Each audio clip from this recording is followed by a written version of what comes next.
Hello friends. स्वागत है आप सभी का मेरे YouTube channel SB coaching classes पर। और जैसा कि मैंने आपसे अपने प्रीवियस वीडियो में जो आपका क्वेश्चन नंबर 2.25 था वहां तक डिस्कशन आपसे कर लिया था, यानी 2.25 नंबर जो आपका है ना, उसको मैंने सॉल्व करवा दिया था। उसके बाद क्वेश्चन नंबर आपका आता है 2.26। ये ओल्ड बुक में, न्यू बुक में 1.26, तो हम न्यू बुक के हिसाब से चल रहे हैं तो 1.26 मिलेगा। ये नंबरिंग थोड़ा सा चेंज रहती है, ठीक है, तो उससे कोई दिक्कत नहीं है। तो उसके बाद देखिएगा क्वेश्चन आ गया है, क्या कहता है ये क्वेश्चन, देखिए इसमें क्या बताया गया है। तो कहता है कि यहाँ पर यदि किसी झील के जल का घनत्व 1.25 ग्राम ग्राम ml इनवर्स है तथा उसमें 92 ग्राम सोडियम आयन प्रति किलोग्राम जल में उपस्थित है। कहता है कि 92 ग्राम सोडियम आयन है उसके अंदर उपस्थित है झील में, ठीक है, प्रति किलोग्राम। प्रति किलोग्राम का मतलब 1 किलोग्राम में, और किसमें, जल में, पानी में, यानी जो विलायक है, जल है, पानी है, उसका भार कितना है, 1 किलोग्राम। ठीक, चलिए आगे फिर।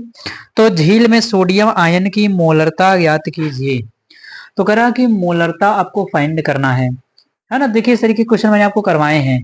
अब यहाँ पर देखिए, कभी आपको द्रव्यमान प्रतिशत या मास परसेंट दिया गया होता था तो सीधे छोटा सा फार्मूला लगा देते थे, सॉल्व कर लेते थे, है ना। लेकिन चलिए यहाँ परसेंटेज की बात नहीं किया है तो कोई बात नहीं, थोड़ा सा हमें ध्यान देना पड़ेगा, बस आ जाएगा। है कठिन नहीं सवाल, बस थोड़ा सा ध्यान देना पड़ेगा आपको। सबसे पहले इसमें जो दिया गया है उसको लिख लीजिए।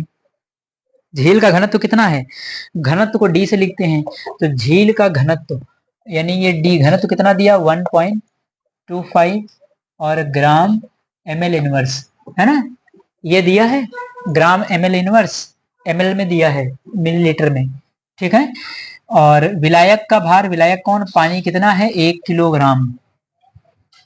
1 किलोग्राम को 1000 ग्राम में लिख सकते हैं, है ना, ठीक है।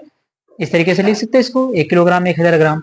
और उसके बाद क्या कह रहा है, आगे सवाल को, क्वेश्चन को देखिएगा, आगे क्या कहता है। आगे कहता है कि 92 ग्राम सोडियम आयन, ठीक।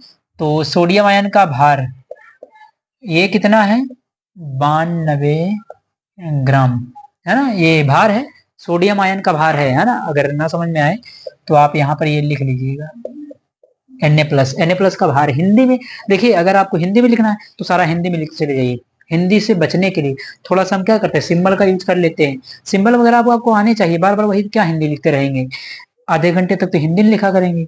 हाँ, थोड़ा समय बचाना है, समय बचाने के लिए आपको सिंबल थोड़ा सा यूज कर लीजिए, आसानी से हो जाएगा सवाल। जहां दिक्कत होती है वहां हिंदी का यूज कर लिया जाता है, ठीक है। तो ये दे दिया गया। उसके बाद तो ये सब हो गया। अब आपको देखिए मोलरता का सवाल, मोलरता का फार्मूला क्या होता है, M बराबर N/V, ये होता है लीटर में, ये मोलरता का फार्मूला है।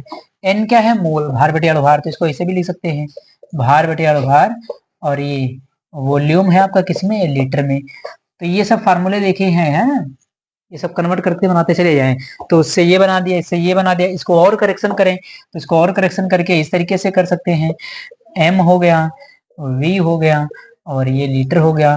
तो फार्मूले तो कुछ भी बनाए जा सकते हैं ना, सब एक दूसरे से रिलेटेड होते हैं। तो ये और सॉल्व करने में आसानी हो जाए, बिल्कुल हलवा हो जाए, तो हलवे के लिए देखिए और बना दिया, हलवा कर दिया, ठीक है। अब यहाँ पर क्या करते हैं, डिफरेंस करने के लिए थोड़ा सा हम यहाँ पर जो है ये कैपिटल, कैपिटल एम इस वाले में से पता चल जाएगा, लेकिन कभी दिक्कत भी होती है तो हम हिंदी में इसको यूज कर लेते हैं, ठीक है। तो ये मोलरता का फार्मूला है। अब यह मोलरता आपको निकालनी है, तो सबसे पहले क्या करिए, आप देखिए सिंपल सा फार्मूला ये भी लगा सकते हैं, यहाँ से भी निकाल लीजिए, वो दिक्कत, चाहे यहाँ ला करके रखिए, आंसर सेम आएगा, चाहे ऊपर से लगाइए चाहे यहाँ से लगाइए, कोई दिक्कत नहीं। तो चलिए मोल निकाल लीजिए, है ना, किसका मोल, तो ये हो जाएगा, है ना, Na, सोडियम के मोल। अब मोल बराबर क्या होता है, मोल होता है भार बटे अणुभार, है ना, तो भार बटे अणुभार, है ना, कितना आ जाएगा, देखिए सोडियम का मोल, सोडियम का भार कितना है, 92, सोडियम का अणुभार कितना होता है, तो 23, है कि नहीं, ये कितना हो जाएगा, 4 हो जाएगा, 23 चौको 92 हो जाएगा। देख लीजिएगा 4 मोल आ जाएंगे इसके। देखिए मोल निकाल लिया, एक काम आसान हो गया। वॉल्यूम आयतन, आपको वॉल्यूम नहीं पता है तो वॉल्यूम निकालना पड़ेगा, कौन से फार्मूले से, एक छोटा सा फार्मूला ध्यान करिए डेंसिटी का, D बराबर M/V, है ना, ये देखिए। ठीक, ये देखिए v निकालना है, v नहीं पता है। देखिए अगर v पता हो तो सीधे रख देते वहां, v पता नहीं है, v निकाल लीजिए, v को इधर ले आइए, m अपॉन डी। इसी के साथ देखिए ये क्या है, ये विलयन का भार है, समझ में आ रहा है ना, विलयन का भार है, ध्यान रखना। और विलयन के भार की जगह पर हम क्या रख सकते हैं, विलय, अरे फार्मूला ध्यान करिए ना, विलयन बराबर है ना विलय प्लस विलायक,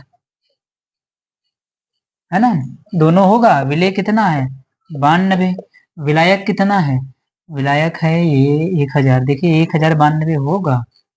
बस यही करना है, ये विलयन का द्रव्यमान या विलयन का भार जो भी है ना, द्रव्यमान दिया गया, द्रव्यमान, अगर भार लिखा है तो भार जो भी है, द्रव्यमान भार में यहाँ कोई बहुत बड़ा डिफरेंस नहीं लिया जाएगा, फिजिक्स में लिया जाता है। ठीक, तो ये हो गया 1092। अब सीधे क्या करें 1092, ठीक, डेंसिटी कितनी है 1.25, इसको सॉल्व कर लीजिए तो ये आ जाएगा लगभग आपका 873.6, है ना। देखिए वॉल्यूम निकाल लिया है ना, और ये किसमें ml में होगा, ml।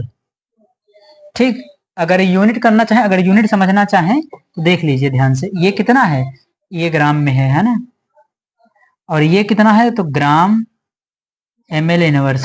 ठीक, ये ग्राम कॉमन करके लिख दिया जाता है तो ग्राम से ग्राम क्या हो जाएगा, कट जाएगा, ml इनवर्स बचेगा। ये 2 बार होगा, है ना, ऐसे ध्यान कर लीजिए वरना आप जो है इसी में परेशान हो जाएंगे। ग्राम ml इनवर्स ये दिया गया था तो ग्राम से ग्राम क्या हो जाएगा, कट जाएगा, तो ये किसमें चला जाएगा, ml उमल ऊपर चला जाएगा, तो ये कितना आएगा 873.6। ठीक है, ये ml मिलीलीटर, देखिए ये आ जाएगा। ठीक, अब क्या करना है, अब यहाँ की वैल्यू उठा करके फार्मूला में रख देना है, सॉल्व कर लेना है, तो सीधे फार्मूला सामने लिखा हुआ है, कर सकते हैं इसको। ठीक है, तो चाहे इसका स्क्रीनशॉट ले लीजिए आप। चलिए, तो आपने स्क्रीनशॉट लिया होगा। अब यहाँ पर क्या करना है, अब इस वैल्यू को हमें मोलरता के फार्मूले में रख देना है, सॉल्व कर लेना है। चाहे तो इसको लीटर में कन्वर्ट करने के लिए 1000 से यही बात कर लीजिए, और चाहे सीधे रखिए, ध्यान से देखिए, है ना, क्या होता है m बराबर है ना n अपॉन v, ये होता किसमें रखा जाता है, लीटर।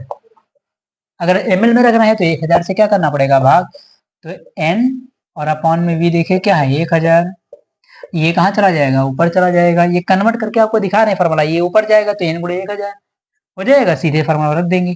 देखिए ऊपर चला जाएगा तो पूरा डायरेक्ट लिख देते हैं, तो n इंटू 1000 अपॉन में v, समझ में आ रहा ना, बता दिए पीछे। n का मान कितना है 4 है, ये 1000 है, आयतन कितना आया है 873.6। ठीक, एक पॉइंट हटाइए, एक जीरो बढ़ जाएगा।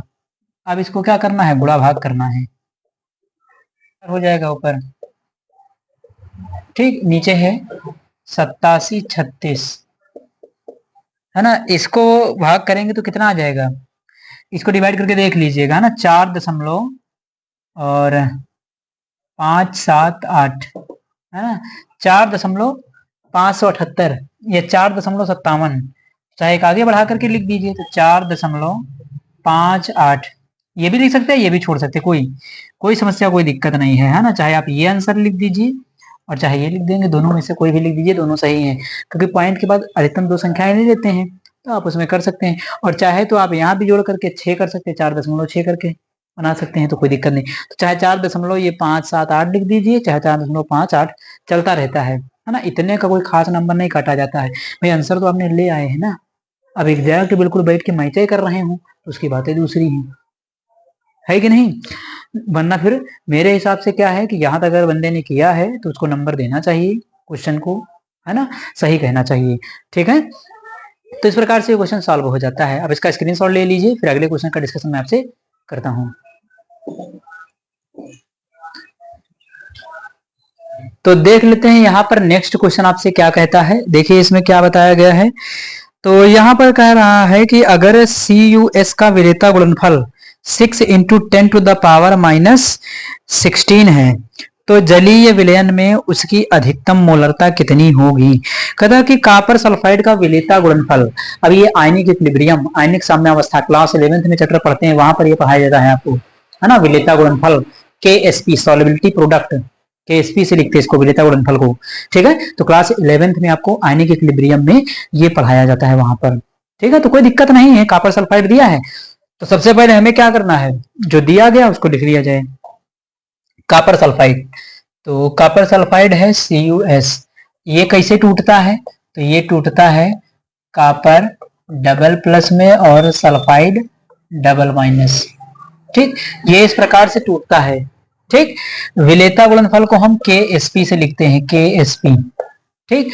और इनकी जो विलेयता है उसको हम मान लेते सॉल्युबिलिटी S, कैपिटल S या स्मॉल s, जो भी लिखे कोई दिक्कत नहीं, उससे कोई फर्क नहीं पड़ता, S और ये कितनी हो गई S, ये इनकी सॉल्युबिलिटी है, ठीक है। सॉल्युबिलिटी क्या बताती, विलेयता बताती है, सांद्रता बताती है, मात्रा बताती है कि नहीं। तो सॉल्युबिलिटी क्या बताती है, मात्रा बताती, सांद्रता बताती है, क्वांटिटी बताती है, ठीक। तो चलिए अब यहां पर क्या करना, KSP देखिए, KSP सॉल्युबिलिटी प्रोडक्ट, सवाल में आपको कितना दिया गया, 6 × 10⁻⁻16, ये विलेयता गुणनफल आपको दिया है ना। तो KSP बराबर ये कितना हो जाएगा, S², ठीक, ये स्क्वायर हो जाएगा, देखिए दोनों हो जाएगा। अब यहां से क्या करना, देखिए KSP का मान आपको दिया है और यहां से निकाल लेना है, ठीक। तो KSP का मान कितना है, 6 × 10⁻⁻16 और ये S², इसको अरेंज कर लें, S², 6 × 10⁻⁻16, ठीक। ये उधर अंडर रूट लग जाएगा, तो रूट 6 × 10⁻⁻16, है ना।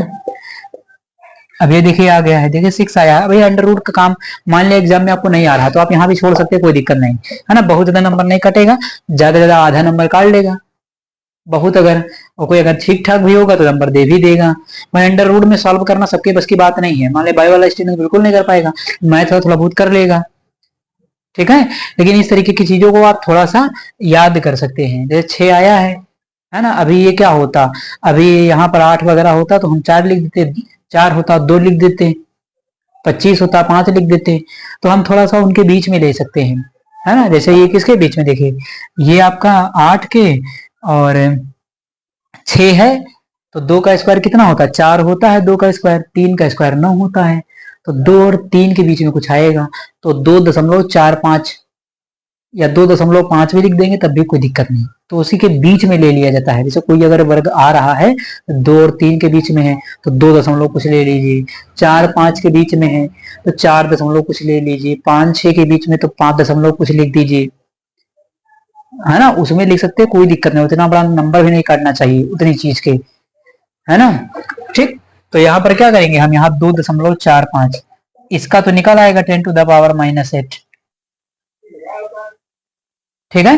तो ये देखिए आ गया, तो विलेयता आ गई आपकी इसकी इतनी, और विलेयता अगर लिखना चाहे मात्रक तो मोल प्रति लीटर लिख दीजिए, है ना, ये इसकी यूनिट हो जाएगी। तो विलेयता का मात्रक क्या हो जाएगा, मोल प्रति लीटर, आप इसको रिप्रेजेंट कर सकते। तो इस तरीके से ये सवाल बहुत कठिन भी नहीं था, आसान था। यहाँ से केवल आपको KSP की वैल्यू रख करके वो सॉल्युबिलिटी प्रोडक्ट वगैरह ये आपको दिया जाता है ना।